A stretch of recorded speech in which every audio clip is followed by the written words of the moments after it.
জিজ্ঞাসা করি, হে কোরআন, আমরা জানি দিন রাত্রি হয় আহ্নিক গতি বার্ষিক গতির ফলে, বিজ্ঞান বলে, কিন্তু কোরআন তুমি বলো দেখি এই দিনটা কেমন ভাবে হচ্ছে, কেমন ভাবে সকাল হলে সূর্যটা উঠে পূর্ব দিকে, কেমন ভাবে মাগরিবের সময় হলে মানে সন্ধ্যা হলে সূর্যটা ডুবে যায়, কেমন ভাবে দিন রাত্রি হয় আমাদের বুঝে আসে না। কোরআন তুমি জবাব দিয়ে দাও। কোরআন বলে, হে মানব মণ্ডলী, হে পৃথিবীর মানুষ, হে শিক্ষিত সমাজ, তোমরা শোনো, আমি ১৫০০ বছর আগে জানিয়ে দিয়েছি, খালাকাস সামাওয়াতি ওয়াল আরদা বিল হাক্কি ইউকাব্বিরুল লাইলা আলান নাহারি ইউকাব্বিরুন নাহারা আলাল লাইল ওয়া সাখখারাশ শামসা ওয়াল কামার। আল্লাহ বলছেন, তুমি কোথায় খোঁজাখুঁজি করো? যদি তোমরা একবার গবেষণা করো এই কোরআনকে, তুমি পা থেকে মাথা পর্যন্ত নিয়ে পৃথিবীর সৃষ্টি থেকে শেষ পর্যন্ত নিয়ে সমস্ত কিছু পেয়ে যাবে। বিজ্ঞান যত কিছু আবিষ্কার করেছে সমস্ত কিছু এই কোরআনের ভিতর পেয়ে যাবেন। আল্লাহ তাআলা তাই তো বললেন, খালাকাস সামাওয়াতি ওয়াল আরদা বিল হাক্কি ইউকাব্বিরুল লাইলা আলান নাহারি ওয়া ইউকাব্বিরুন নাহারা আলাল লাইল। আল্লাহ বলছে এই দিন রাত্রি কেমন ভাবে হয় তুমি জানো? এই দিন রাত্রি হয় আহ্নিক গতি বার্ষিক গতির ফলে। সুবহানাল্লাহ করে বলবো না? সুবহানাল্লাহ বলুন। এটা কোরআনের কথা জি, এটা বিজ্ঞানের কথা না। বিজ্ঞান তো পরে আবিষ্কার করেছে, বিজ্ঞান পরে আবিষ্কার করেছে, কিন্তু কোরআন আবিষ্কার করেছে আগে, ১৫০০ বছর আগে জানিয়ে দিয়েছি। কিন্তু আমরা কপাল পোড়া মুসলমান, আমরা কোরআনটুকু পড়তে জানি না। যদি কোরআনটুকু কেউ পড়ে আমরা ভাবি হুজুর এটা মনে হয় নামাজ পড়ার জন্য কোরআনটা এসেছে। আসলে নামাজ পড়ার জন্য শুধু আসেনি, তেলাওয়াত করার জন্য শুধু আসেনি। আমরা ভাবছি বউ তালাক দেওয়ার জন্য মনে হয় এসেছে, মশলা মাসাইলের জন্য আমরা ভাবি চিন্তার জন্য। না না না, আপনার একটা জীবন ব্যবস্থার জন্য পা থেকে মাথা পর্যন্ত, সকাল থেকে নিয়ে সন্ধ্যা পর্যন্ত যত কিছু প্রয়োজন হবে সমস্ত কিছু কে বলে দেবে? কোরআন কিন্তু বলে দেবে। তাই বা চলুন কোরআনকে বলবো। কোরআন আমাদের তো বিজ্ঞান বা ভূগোল বলে পাহাড়ের কথা, সমভূমির কথা বলে, মালভূমির কথা বলে। কোরআন তোমার কাছে কি মালভূমি আছে নাকি? তোমার কাছে সমভূমি আছে নাকি? তুমি এই সমস্ত জিনিস আবিষ্কার করেছিলে নাকি? কোরআন বলছে, তুমি শোনো তাহলে। কোরআন বলছে জিবাল আওতাদা। কোরআন পাহাড়ের কথা। পাহাড় কিন্তু বিজ্ঞান প্রথমে আবিষ্কার করেনি, কোরআন প্রথমে পাহাড়কে আবিষ্কার করেছে। আল্লাহ পৃথিবীকে সৃষ্টি করার পর পৃথিবীটা ছিল নরম, পৃথিবীতে মানুষ বসবাস করতে পারতো না, কাঁপাকাঁপি করতো। আল্লাহ তাআলা দেখলো আমার আশরাফুল মাখলুকাত, সৃষ্টির শ্রেষ্ঠ মানব যখন দুনিয়াতে যাবে তারা তো বসবাস করতে পারবে না, ৫ তলা ২০ তলা বিল্ডিং বানাতে পারবে না। তারা বিল্ডিং বানানোর পড়ে যাবে, কারণ মাটিটা নরম, নড়ে বেড়াচ্ছে, কাঁপাকাঁপি করছে। আল্লাহ তাআলা বলছে ফেরেশতারা যাও, তুমি কি কাজ করো? সঙ্গে সঙ্গে তোমরা একটা কাজ করো। ফেরেশতারা বলছে জি মালিক, অর্ডার দেন, আমরা কাজ করতে প্রস্তুত। বলছে ওয়াল জিবাল আওতাদা। ধরেন আপনাদের বাড়িতে যাদের দেওয়াল আছে, দেওয়ালে ঘড়ি বা একটা ক্যালেন্ডার আটকানোর জন্য পেরেকের প্রয়োজন হয় তো নাকি? পেরেকের প্রয়োজন হয়। এমন ভাবে আল্লাহ তাআলা বলছে পৃথিবী সৃষ্টি করার পর পৃথিবীটাও লড়ালড়ি শুরু করে দিয়েছে, কাঁপাকাঁপি শুরু করে দিয়েছে। তখন আল্লাহ তাআলা বলছে আমি পৃথিবী যখন কাঁপাকাঁপি শুরু করে দিল, আমি সঙ্গে সঙ্গে সৃষ্টি করে দিলাম কি? ওয়াল জিবাল আওতাদা, আমি পাহাড়কে সৃষ্টি করে দিলাম। কিসের জন্য পাহাড় সৃষ্টি করেছে তার মানে বুঝতে পারলেন? পেরেক হিসাবে মাটির উপর গেড়ে দিয়েছে যেন জমিনটা নড়াচড়া না করতে পারে। এতে মানুষ চলাফেরা করবে, এতে মানুষ চাষাবাদ করবে, এতে মানুষ বাড়ি ঘর করবে, কিন্তু পৃথিবী নড়াচড়া করবে না। সুবহানাল্লাহ। তাহলে বুঝতে পেরেছেন পাহাড়কে আবিষ্কার করলো আগে বলুন কোরআন।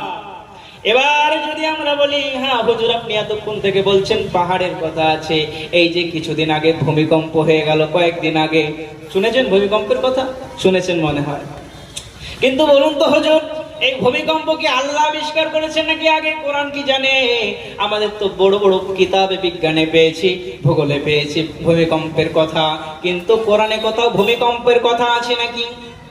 আমি বলবো হ্যাঁ, কোরআনে সর্বপ্রথম ভূমিকম্পের কথা সেই মহান রব্বুল আলামিন জানিয়ে দিয়েছেন কি, ইদা যুলজিলাতিল আরদু জিলজালাহা।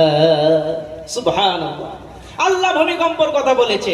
বিজ্ঞান আগে বলেন, হ্যাঁ বিজ্ঞান বলেছে ঠিকই, কিন্তু আপনি দেখবেন পৃথিবীতে যত বৈজ্ঞানিক এসেছেন, বেশিরভাগই বৈজ্ঞানিক যারা গবেষণা করেছে তারা কি হয়েছে? মুসলমান হয়েছে। সুবহানাল্লাহ বলা যাবে না একবার? সুবহানাল্লাহ। আপনাদেরকে আমি একে একে দিচ্ছি, চিন্তা নেই, দিচ্ছি। সেই বৈজ্ঞানিকদের নাম বলবো, ঠিকানা সব বলে দেব। তারা মুসলমান হয়েছে, তারা কোরআনকে গবেষণা করার পর। পৃথিবীতে অনেক যুগে যুগে বাদশা সাইন্সরা এসেছে, অনেক বৈজ্ঞানিক এসেছে, তারা চেয়েছিল কি কোরআনের ভুল ধরতে, কিন্তু আলহামদুলিল্লাহ কোরআনের কেউ ভুল ধরতে পারেনি, আর ইনশাআল্লাহ পারবেও না। যারা কোরআনের ভুল ধরতে যাবে ইনশাআল্লাহ একদিন তারা ভুল প্রমাণিত হয়ে ফিরে আসবে, এবং কোরআনের ছায়া তলে তাদেরকে আশ্রয় নিতেই হবে। এটা আল্লাহর কথা, এটা আমার কথা না। আপনি যদি বলেন হুজুর এটা আপনি বলছেন না, আমি বলছি না, এটা আল্লাহ বলছে। কোরআনের কেউ ভুল ধরতে পারবে না, কারণ এটা কে সৃষ্টি করেছে? আল্লাহ সৃষ্টি করেছে। এটা আল্লাহ সৃষ্টি করেছেন। আল্লাহ তাআলা কিভাবে সৃষ্টি করলো, কে সৃষ্টি করেছে? আমরা যদি বলি হুজুর আপনি বলুন তো, এই জমিন তো আল্লাহ সৃষ্টি করেছে আমরা জানি, আসমান সৃষ্টি করেছে আল্লাহ আমরা জানি, কিন্তু কোরআন সৃষ্টি করেছে আল্লাহ, তার প্রমাণ কি? আল্লাহ তাআলা বলছেন তানজিলাম মিম্মান খালাকাল আরদা ওয়াস সামাওয়াতিল উলা। আল্লাহ বলছে যেমন ভাবে আমি আসমানকে সৃষ্টি করেছি, যেমন ভাবে আমি জমিনটাকে সৃষ্টি করেছি, তেমন ভাবে সেই আল্লাহ আমি কোরআনকে নাজিল করেছি, কোরআনকে সৃষ্টি করেছি। সুবহানাল্লাহ। কি আপনাদের কি অসুবিধা হচ্ছে? দেখুন এখনকার মহলটা কেমন জানেন তো? এখনকার মহলটা হচ্ছে, আমি যদি একটা ঘটনা বলি, গল্প বলি, কান্নাকাটি করে ছেড়ে দিই, আপনারা বলেন বিরাট ওয়াজ করেছে হুজুর, তাই তো নাকি? এরকম সমাজটা হয়ে গেছে। এখন আমি বক্তব্য দিয়ে নেমে যাব, আপনারা আলোচনা করতেছে, হুজুর যে কি যে বললো কিছু বুঝে আসলো না, কি একটা আয়েশার ঘটনা বলবে, খাদিজার ঘটনা বলবে, এই কোথাকার কার ঘটনা, আরো বিভিন্ন জায়গার ঘটনা বলবে, একটু কান্নাকাটি করে দিয়ে যাবে। ভাই বলে যায় এখন শিক্ষিত সমাজ, শিক্ষিত আপনাদেরকে হতে হবে। শিক্ষিত যদি না হন, আপনি যদি শিক্ষা অর্জন না করেন, মুসলমানরা যেভাবে মার খাচ্ছে আরো বেশি মার খাবে, মার খাতে বাধ্য। তার মুসলমানরা মার খাওয়ার এক নম্বর কারণ হচ্ছে তারা শিক্ষা থেকে পিছিয়ে। আল্লাহ যখন কোরআন নাজিল করলো, কোরআনের প্রথম শব্দটা কি বলুন তো? ইকরা বলুন। কোরআনের প্রথম শব্দ হচ্ছে ইকরা। আল্লাহ শুধু নবীকে পড়তে বলেননি, এখানে বলেছে সমগ্র মানব জাতিকে বলেছে তোমরা পড়ো। মুসলমানদেরকে বলছে তোমরা পড়ো, তোমরা পড়ো। আর আমার মনে বলে মুসলমানরা পড়া থেকে কত দূরত্ব জানেন? এই আসমান থেকে জমিন পর্যন্ত, তারও মনে হয় বেশি হবে। পড়া থেকে এরা এত পিছিয়ে। যদি পড়তো তাহলে কোরআনকে যদি গবেষণা করতো তাহলে বুঝতে পারতো কোরআন কি এমন কিতাব। কিন্তু আপনাদের বয়স 60 বছর হয়ে যাচ্ছে, 70 বছর হয়ে যাচ্ছে, 100 বছর হয়ে যাচ্ছে, কিন্তু হুজুরকে বলছেন হুজুর আমি এত কাজে ব্যস্ত, আমি কোরআন পড়তে পারি না। আমি কি বলবো হুজুর? আপনি কি ভাবছেন আপনি কি সুলাইমান আলাইহিস সালামের থেকে বেশি কাজে ব্যস্ত নাকি? সুলাইমান আলাইহিস সালাম কত বড় রাজত্ব সামলিয়েছে, সারা পৃথিবীকে সামলিয়েছে। তার থেকে আপনারা ব্যস্ত মানুষ নাকি যে কোরআনটা শিখতে পারেন না? তাই আপনাদেরকে করজোরে মিনতি করব যে মরার আগে একবার হলো আল্লাহর কালামটুকু একবার পড়ে যেয়ে মরেন, তাই তো নাকি? ইনশাআল্লাহ কোরআন আমরা শিখবো। চলুন, যে কথা বলছিলাম এবার চলে। আমরা ছোটকালে পড়েছি, বিজ্ঞান বইয়ে পড়েছি, ভূগোলে পড়েছি যে পৃথিবীটা দেখতে কেমন, পৃথিবীর আকৃতি সম্পর্কে আপনারা জানেন তো? পৃথিবীটা দেখতে কেমন বলেন তো? কে পারেন? কেউ বলবে কমলা লেবু, কেউ বলবে ডিম্বাকার, কেউ বলবে ডিমের মতো। কিন্তু আসলে পৃথিবীর আকৃতি সম্পর্কে আমি কয়েকটা তথ্য আপনাদেরকে দিতে চাই। পৃথিবীটা আসলে দেখতে কেমন? পৃথিবীতে প্রথম যে সমস্ত বৈজ্ঞানিকরা এসেছিল 1597 খ্রিস্টাব্দের আগ পর্যন্ত মানত যে পৃথিবীটা হচ্ছে সমান্তরাল বা সমান। কত সালের আগ পর্যন্ত বললাম? 1557 খ্রিস্টাব্দের আগ পর্যন্ত ভাবতো পৃথিবীটা সমান বা সমান্তরাল, তাই ভাবতো। কিন্তু ফ্রান্সিস ডেক নামক একজন যখন বৈজ্ঞানিক আসলেন, ফ্রান্সিস ডেক 1597 খ্রিস্টাব্দে তিনি জাহাজে করে সমগ্র পৃথিবীটা ঘুরেছে মোটামুটি। তিনি ঘোরার পর বলল পৃথিবীটা সমতল না, পৃথিবীটা সমান না, পৃথিবীটা ডিমের মতো, পৃথিবীটা ডিমের মতো, ডিম্বাকার। কাকে বললো? কমলা লেবুর মতো। এইটা ধারণাটা দিল। কিন্তু তারা যদি এত গবেষণা করা না করে যদি তারা একবার কোরআনকে পড়তো, তারা কি পেয়ে যেত না কোরআনের কথাটা? এদিকে গান্ধী, তো কোরআনের আওয়াজটা আমরা বুঝে যেতাম যে আসলে কোরআন কি বলছে। চলুন আমরা এবার দেখি যে পৃথিবীর আসলে আকৃতিটা কেমন। আল্লাহ তাআলা বলছেন কোরআনের কথা, ওয়াল আরদা বা'দা যালিকা দাহাহা। শুনি খুব মনোযোগ সহকারে। ফ্রান্সিস ডেক নামক বৈজ্ঞানিক আসলো, আসার পর বলছে 1597 খ্রিস্টাব্দে এসে তিনি জাহাজে করে গোটা পৃথিবী ভ্রমণ করার পর বলল পৃথিবীটা ডিম্বাকার বা কমলা লেবুর মতো। কিন্তু তার আগে মানুষরা বলতো পৃথিবীটা সমান্তরাল, তাই মানুষরা দূরে কোথাও বেড়াতে যেত না, পড়ে যাওয়ার ভয় থাকতো। কিন্তু যখন ফ্রান্সিস ডেক এসে ভুল ভেঙে দিল, বলল পৃথিবীটা দেখতে কমলা লেবু বা ডিমের মতো, এরকম ধারণা দিলেন যখন।